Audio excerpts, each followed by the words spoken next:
Right, today we're tackling GCSE Math, specifically histograms, cumulative frequency, and diagrams with a big focus on bar charts for Year 10.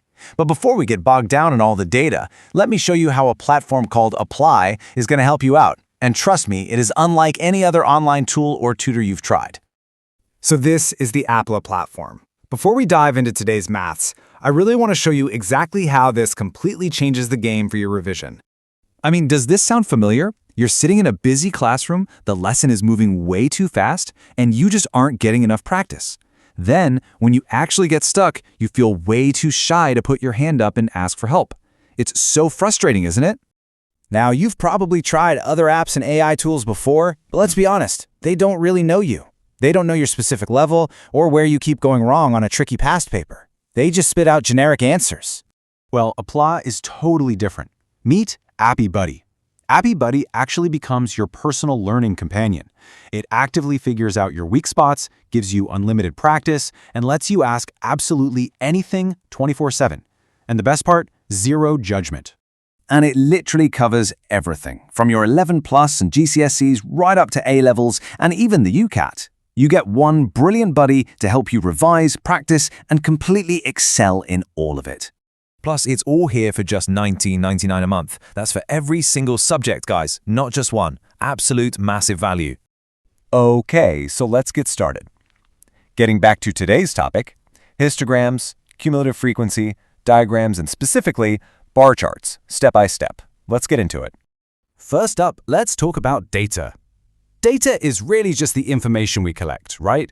Think of everyday things like people's favorite colors, test scores, or heights. The absolutely crucial thing here is that we organize this data into tables. Why do we bother doing that? Well, so we can easily spot patterns and clearly answer those tricky exam questions.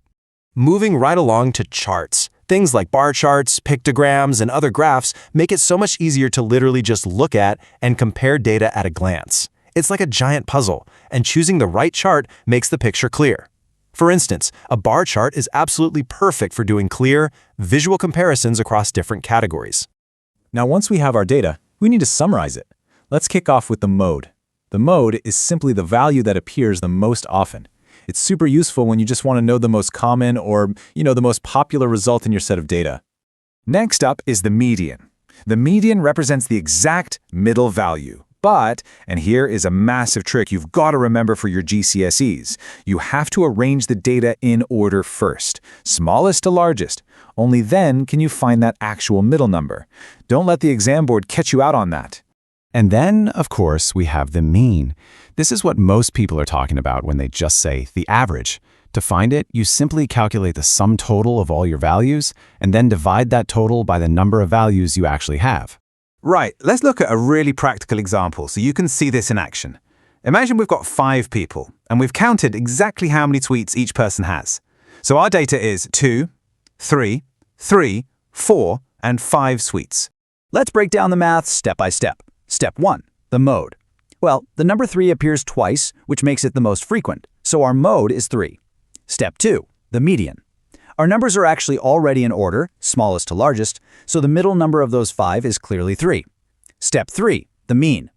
Add them all up, 2 plus 3 plus 3 plus 4 plus 5 gives us 17. Divide that 17 by our 5 people, and we get a mean of 3.4. See, not too bad at all. Now, if we plot this data on a bar chart, it perfectly demonstrates how these 3 types of averages compare to one another. Look at this. You can see the mode and median are sitting completely level at 3, while the mean pulls just slightly higher to 3.4.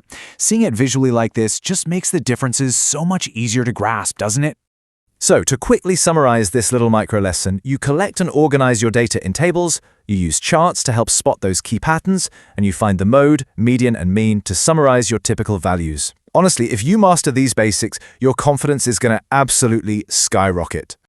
Now imagine getting this exact level of structured clarity for literally every topic you study. Traditional tutoring, that can cost a massive £40 for just one single class, but with Applaa, it's just $19.99 a month. That gives you an all-access pass to every single class, plus over 50,000 practice questions to really test what you've learned. Applaa, your all-in-one personal learning platform, with Applaa helping you 24/7. £40 for one class? With Applaa, it's just $19.99 for every class, plus 50,000 plus practice questions. Why pay more for 1 hour of struggle when you can master every subject around the clock? Sign up now at applaa.com/UK.